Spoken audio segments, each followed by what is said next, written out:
Hello guys, welcome to Sportix Telugu. IPL teams అనాలిసిస్లో ఈరోజు మనం డిస్కస్ చేయబోతున్న టీం ముంబై ఇండియన్స్. ఐపీఎల్లో మోస్ట్ సక్సెస్ఫుల్ టీమ్స్లో ఎంఐ ఖచ్చితంగా ఉంటుంది. ఎందుకంటే వాళ్ళ పాస్ట్ పర్ఫార్మెన్స్ చూస్తే ఎవరికైనా అదే అనిపిస్తుంది. ఎంఐ పాస్ట్ పర్ఫార్మెన్స్ చూస్తే ఇప్పటివరకు జరిగిన 18 ఐపీఎల్ సీజన్స్లో 11 టైమ్స్ ప్లేఆఫ్స్కి క్వాలిఫై అయ్యారు, 5 టైమ్స్ ఛాంపియన్స్ అయ్యారు అండ్ ఒకసారి రన్నర్అప్గా కూడా అయ్యారు. ఈ స్టాట్స్ చూస్తే ఎంఐ హిస్టరీ చాలా స్ట్రాంగ్గా ఉందని క్లియర్గా చెప్పొచ్చు. అండ్ లాస్ట్ సీజన్ కూడా ఎంఐ ప్లేఆఫ్స్కి క్వాలిఫై అయ్యారు, కానీ ఎలిమినేటర్ మ్యాచ్లో పంజాబ్ కింగ్స్తో ఓడిపోయారు. కానీ ఈ రికార్డ్స్ అన్ని బాగున్నా లాస్ట్ 5 ఇయర్స్లో మాత్రం ఓన్లీ 2 టైమ్స్ ప్లేఆఫ్స్కి క్వాలిఫై అయ్యారు. ఆ 2 సీజన్స్ కూడా పాయింట్స్ టేబుల్లో 4th పొజిషన్లో ఫినిష్ అయ్యారు. సో రీసెంట్ టైమ్స్లో అయితే ఎంఐ ప్లేఆఫ్స్కి క్వాలిఫై అవడంలో కొంచెం స్ట్రగుల్ అవుతున్నారనే చెప్పొచ్చు. కానీ ఈసారి స్క్వాడ్ చూస్తే ఎంఐ టాప్ ఫేవరెట్లా కనిపిస్తుంది. ఎంతలా అంటే ఎగ్జాంపుల్గా చెప్పాలంటే ఈ ఇయర్ జరిగిన T20 వరల్డ్ కప్లో ఇండియా ఎంత టాప్ ఫేవరెట్, ఈ ఐపీఎల్లో కూడా ఎంఐ అంత స్ట్రాంగ్గా ఉంది. ఈ పాయింట్ ఎందుకు చెప్పానంటే ఎంఐ స్కోర్ ఉన్న టాప్ ప్లేయర్స్ అందరూ వరల్డ్ కప్లో ఆడారు. For captain Hardik Pandya, Suryakumar Yadav, Tilak Varma, Santner, Quinton de Kock ఇలాంటి చాలామంది ప్లేయర్స్ ఈ వరల్డ్ కప్లో ఆడారు అండ్ చాలామంది మంచి పర్ఫార్మెన్స్ కూడా ఇచ్చారు. అండ్ ఇప్పుడు ఎంఐ యొక్క ఫస్ట్ ఫేజ్ షెడ్యూల్ చూస్తే మార్చ్ 29 అయితే వీళ్ళు టోర్నమెంట్ స్టార్ట్ చేయబోతున్నారు. సో మార్చ్ 29 కోల్కతా నైట్ రైడర్స్తో వాంకడేలో ఆడబోతున్నారు. అండ్ April 4 ఢిల్లీ క్యాపిటల్స్తో ఢిల్లీలో ఆడబోతున్నారు. అండ్ April 7 రాజస్థాన్ రాయల్స్తో గువాహటి అంటే రాజస్థాన్ సెకండ్ హోమ్లో ఆడబోతున్నారు. అండ్ April 12 రాయల్ ఛాలెంజర్స్ బెంగళూరులో ముంబైలో ఆడబోతున్నారు. ఎంఐ టీం కూడా చాలా టీమ్స్ లాగే 2 home games and 2 away games ఆడుతున్నారు. అండ్ ఢిల్లీ క్యాపిటల్స్ జరిగే మ్యాచ్ తప్ప మిగిలిన 3 మ్యాచెస్ ఈవినింగ్ గేమ్సే. సో ఈ ఫస్ట్ ఫేజ్ షెడ్యూల్లో ఎంఐకి అడ్వాంటేజ్ ఉంటుందా అంటే ఈసారి స్క్వాడ్ని చూస్తే ఎక్కడైనా ఎంఐకి అడ్వాంటేజ్ ఉంటుందనే చెప్పొచ్చు. అండ్ ఎంఐ యొక్క స్క్వాడ్ కంపోజిషన్ కనుక చూసుకుంటే ఆప్షన్కి ముందు వీళ్ళు ఒక 3 కీ ట్రేడ్స్ చేశారు. శార్దుల్ ఠాకూర్ని ఎల్ఎస్టీ నుంచి, షెర్ఫెన్ రూదర్ఫోర్డ్ని గుజరాత్ నుంచి అండ్ మయాంక్ మార్కండేని కేకేఆర్ నుంచి ట్రేడ్ చేసుకున్నారు. ఈ ట్రేడ్స్తో ఎంఐ స్క్వాడ్ చాలా వరకు సెట్ అయిపోయిందని చెప్పొచ్చు. అండ్ ఇప్పుడు ఎంఐ స్క్వాడ్ చూసుకుంటే బ్యాటర్స్ రోహిత్ శర్మ, సూర్యకుమార్ యాదవ్, తిలక్ వర్మ, డానిష్ మలేబార్. రోహిత్ శర్మ ఇప్పుడు ఫుల్ ఫిట్ అయిపోయాడు. T20 ఫార్మాట్లో ప్రూవ్ చేసుకోవాల్సిన అవసరం అయితే లేదు. క్రికెట్ని ఎంజాయ్ చేస్తూ ఎంఐకి ఇంకో కప్ ఇవ్వాలని మైండ్ సెట్తో ఉంటాడు. అండ్ సూర్యకుమార్ యాదవ్ గురించి మాట్లాడుకుంటే సూర్యకుమార్ యాదవ్ వరల్డ్ కప్లో అంత కన్విన్సింగ్గా లేడు, కానీ ఐపీఎల్లో మాత్రం డిఫరెంట్ సూర్యని చూస్తాం.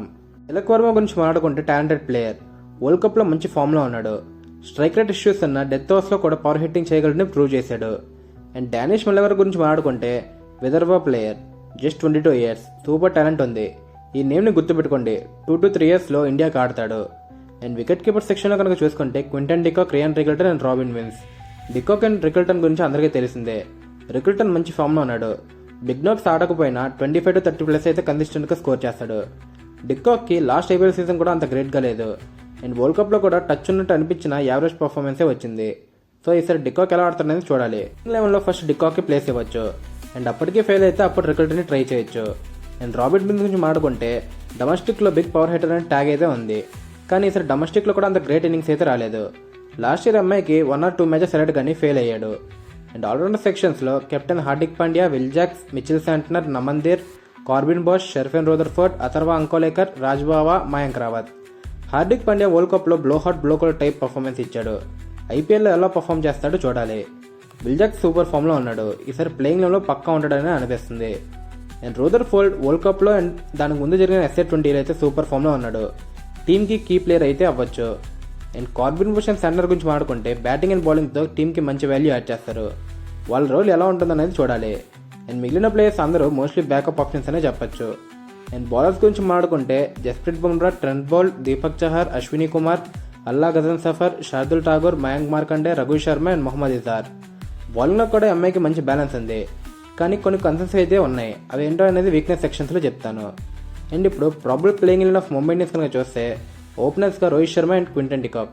అండ్ ఆ తర్వాత Suryakumar Yadav, Tilak Varma, Sherfane Rutherford, Hardik Pandya, Will Jacks, Deepak Chahar కానీ శార్దుల్ ఠాకూర్ ఆడచ్చు 8th పొజిషన్లో. And 9th Mayank Markande, Jasprit Bumrah, Trent Boult and impact ప్లేయర్గా అశ్విని కుమార్ ఆడచ్చు. నా ప్లేయింగ్ 11లో శాంట్నర్, కార్బిన్ బోష్ లేరు, ఎందుకంటే రూదర్ఫోర్డ్ అండ్ విల్ జాక్స్ని పెట్టి బ్యాటింగ్ని స్ట్రాంగ్ చేశాను. ఒకవేళ ఇద్దరి మధ్య ఒకరు మాత్రమే ఆడాలంటే రూదర్ఫోర్డ్ ప్లేస్లో కార్బిన్ బోష్ ఆడొచ్చు. అండ్ నమందీర్ని కూడా పెట్టలేదు, కానీ ఛానల్స్ ఉంటే తను కూడా ప్లేయింగ్ 11లో ఆడొచ్చు. అండ్ ఇప్పుడు ఎంఐ టీమ్ ఒక స్ట్రెంగ్స్ కనుక చూసుకుంటే బ్యాటింగ్లో almost every player match winner. అంటే రోహిత్ శర్మ, డికాక్, సూర్య, తిలక్ ఇలాంటి బిగ్ నేమ్స్ అందరూ మ్యాచ్ విన్నర్సే. అండ్ స్ట్రాంగ్ ఫినిషర్స్ ఉన్నారు, Hardik, Will Jacks, Rutherford. And excellent batting depth కూడా ఉంది. అండ్ వీక్నెసెస్ విషయానికి వస్తే బౌలింగ్లో బుమ్రా ఒకటే ఫుల్ కాన్ఫిడెన్స్ ఆప్షన్. సో బుమ్రాని కనుక సీ ఆఫ్ చేస్తే ఎంఐ బౌలింగ్లో ఆడొచ్చని అనిపిస్తుంది. హార్దిక్, శార్దుల్, దీపక్ వికెట్స్ తీసిన రన్స్ అయితే ఖచ్చితంగా ఇస్తారు. అండ్ బౌల్ట్ అయితే పవర్ ప్లేలో ఎఫెక్టివ్, కానీ తర్వాత కొంచెం ఈజీగానే ఆడతారు బౌల్ట్ని కూడా. డెత్ బౌలింగ్లో బుమ్రా తప్ప ఎవరు ఇంక వేరే ఆప్షన్ లేదు. స్పిన్ డిపార్ట్మెంట్లో కూడా శాంటనర్ రీసెంట్ ఫామ్ అంత కన్విన్సింగ్ అయితే లేదు. సో అందుకే మయాంక్ మార్కండేని ప్లేయింగ్ లైన్లో పెట్టాను. అండ్ కీ ప్లేయర్ గురించి మాట్లాడుకుంటే నా ప్రకారం ఈసారి సూర్యకుమార్ యాదవే కీ ప్లేయర్ అవుతారు.